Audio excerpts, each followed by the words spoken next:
Kids spend more time outdoors during this season, but a recent Pew Research survey finds social media usage among teens has grown from 36% in 2022 to 45% in 2023.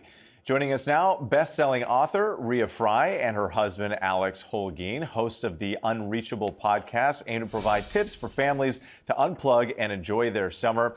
Great to have both of you. Thanks so much for joining us. Thank you so much for having us. So I've got two daughters now, middle school age, right? It's all about the screen time and it's a constant struggle. So what prompted you to start the Unreachable podcast, and how did parenthood play a major role in launching this project? Yeah, we're parents to a 12-year-old, so we understand the struggle. And when we were building our website, unreachable.life, and our podcast, we started researching all of the stats and data. For example, kids 8 to 12 are spending 4 to 6 hours a day on their screens. Teens are upwards of 7 hours a day, but most kids are getting less than 10 minutes outside of unstructured play. So we realized there's such an imbalance here that we need to address. Such an imbalance there. So what tactics are you using with your children to spend less time on mobile devices? And how did this initial idea come about? I know with my kids, like, we have the screen time set, but like they're constantly trying to get me to extend that screen time. And it's just like a daily battle. So what techniques do you use? Sure. So we like to use analog activities. And an analog activity is anything that doesn't have to do with a screen.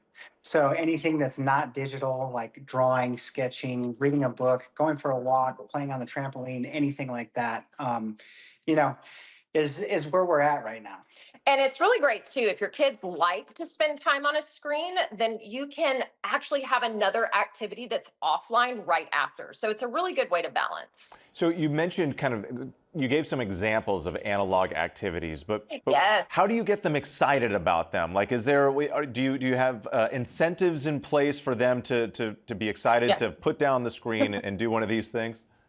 You know, kids really pay attention to what we do, not what we say. So with these little tech-free swaps, we actually get involved as well. So we have things like creating your own analog day, where the kids, if they're tweens or teens, this really gives them ownership of their day, but they get to plan out their whole day that's tech-free, and it makes them a little bit more excited, especially when the parents do it too. I love it. An analog day. All right, I'm marking that down. We're going to talk about it later. Rhea and Alex, really appreciate your time. Thank you. Thank you so much. Thank you so much. And of course, you can listen to them on the Unreachable podcast wherever you get your podcasts.